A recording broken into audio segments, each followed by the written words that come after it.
O Buda sorridente, a filosofia da alegria, do Zen e da iluminação simples. Quando pensamos em espiritualidade, quase sempre imaginamos silêncio, montanhas distantes, monges imóveis em profunda meditação e rostos serenos contemplando o infinito. Entretanto, existe uma figura que rompe essa imagem solene e silenciosa, um monge sorridente, de barriga grande, riso aberto e passos leves, conhecido como o Buda sorridente. Seu nome era Budai, e sua filosofia não foi escrita em livros, mas inscrita no próprio modo como ele existiu no mundo. Budai não foi o Buda histórico, não foi Siddhartha Gautama, mas tornou-se um símbolo vivo de uma sabedoria que não precisa de palavras.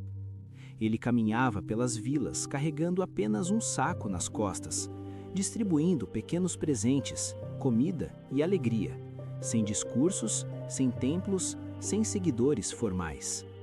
Sua presença ensinava mais do que qualquer tratado filosófico, porque sua vida era o próprio ensinamento em movimento.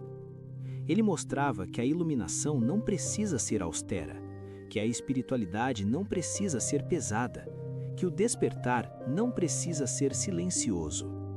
Seu riso não era superficialidade, era compreensão profunda da impermanência. Ele sorria porque sabia que tudo passa. Ele caminhava leve porque não se agarrava a nada.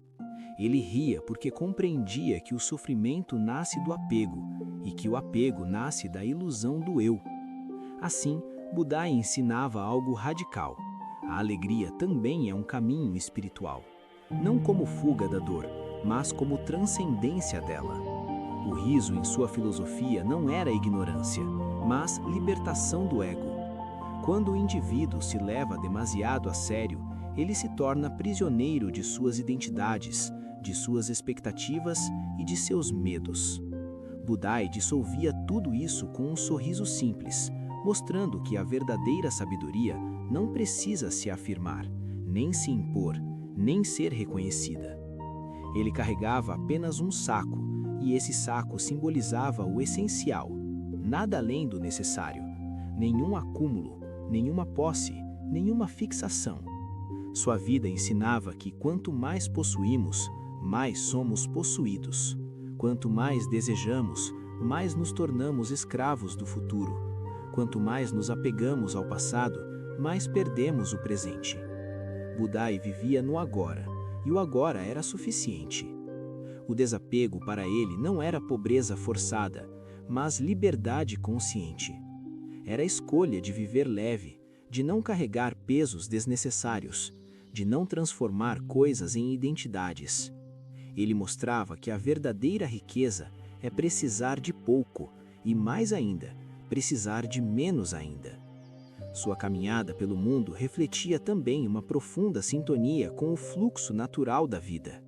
Budai não lutava contra o mundo, não tentava controlá-lo, não resistia às mudanças.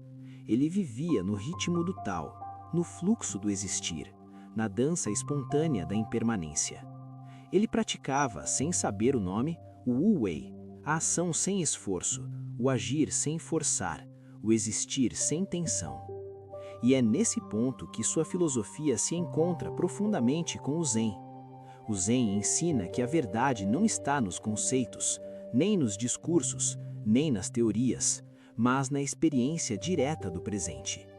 Budai personificava esse ensinamento. Ele não explicava a vida, ele a vivia. Não falava sobre iluminação, ele caminhava iluminado. Não buscava despertar, ele simplesmente estava desperto. O Zen ensina que o sagrado não está separado do cotidiano, que não existe divisão entre o espiritual e o comum. Comer é sagrado, caminhar é sagrado, respirar é sagrado, sorrir é sagrado. Budai vivia como se cada instante fosse um templo invisível, como se cada gesto simples fosse uma oração silenciosa. No Zen existe o conceito do vazio, não como ausência, mas como potencial infinito.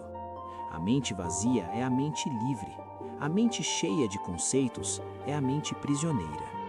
Budai, paradoxalmente, com sua barriga cheia, simbolizava esse vazio fértil, não a rigidez da forma, mas a expansão da consciência, a mente sem fixações, o coração sem fronteiras. Ele era em si um koan vivo, um sábio que parecia tolo, um mendigo que era rico, um risonho que era iluminado. Sua própria existência quebrava os padrões mentais sobre o que é espiritualidade, sobre o que é santidade, sobre o que é iluminação. Ela era a pergunta silenciosa: e se a verdade não tiver a aparência que esperamos?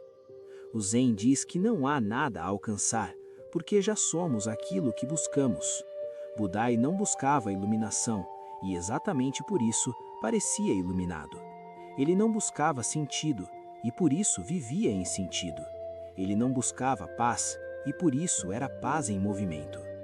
Sua generosidade era outra expressão dessa consciência. Mesmo possuindo pouco, ele dava tudo. Mesmo sendo pobre, era abundante. Mesmo sendo andarilho, era pleno. Ele ensinava que dar não é perda, é libertação do ego. Que compartilhar não é empobrecimento, é expansão da consciência. Que doar é dissolver a ilusão da separação entre eu e o outro. E seu riso talvez seja o ensinamento mais profundo. Um riso que nasce da compreensão de que tudo é transitório, de que tudo muda, de que tudo passa. Um riso que não nega a dor, mas a transcende. Um riso que não ignora o sofrimento, mas o atravessa com consciência. Um riso que nasce da percepção de que o eu é uma construção, uma forma temporária, uma máscara passageira da existência. Antes de morrer, Budai teria dito que Maitreya, o Buda do futuro, se manifesta em muitas formas, mas que as pessoas não o reconhecem. Essa frase não fala de uma pessoa específica, mas de uma verdade espiritual. A iluminação pode aparecer em qualquer rosto, em qualquer forma, em qualquer lugar. Pode estar em um monge, em uma criança, em um mendigo, em um sorriso anônimo no meio da rua. Budai nos ensina que buscamos mestres distantes, mas ignoramos os mestres próximos. Que buscamos templos sagrados, mas ignoramos o sagrado do cotidiano. Que buscamos a luz em lugares elevados, mas esquecemos que ela também habita o simples. Sua barriga cheia não simboliza excesso, mas acolhimento. A capacidade de conter o mundo sem rigidez, de aceitar perdas, dores, mudanças e transformações sem se quebrar por dentro. No mundo moderno, obcecado por produtividade, Budai ensina leveza. Em uma sociedade baseada no consumo, Budai ensina desapego. Em uma cultura de ansiedade, Budai ensina presença. Em um tempo de ruído, Budai ensina silêncio interior. Em um mundo de competição, Budai ensina compaixão. Ele nos lembra que a iluminação não é uma conquista, mas um estado de ser. Que a espiritualidade não é acúmulo de conhecimento, mas dissolução do ego. Que o despertar não é fuga da vida, mas uma forma mais consciente de habitá-la. E assim, o Buda sorridente não permanece como uma simples estátua de decoração, mas como um símbolo eterno de uma verdade profunda. A libertação pode ser leve, a sabedoria pode ser simples, a iluminação pode sorrir. Porque, no fim, talvez a mais profunda lição de Budai seja esta: a vida não precisa ser entendida, ela precisa ser vivida. Não precisa ser explicada, ela precisa ser sentida. Não precisa ser controlada, ela precisa ser dançada. E aquele que aprende a rir com a impermanência, a caminhar com o fluxo e a viver com leveza, já tocou o coração do Zen, já atravessou o véu do ego, já despertou, mesmo sem saber que despertou.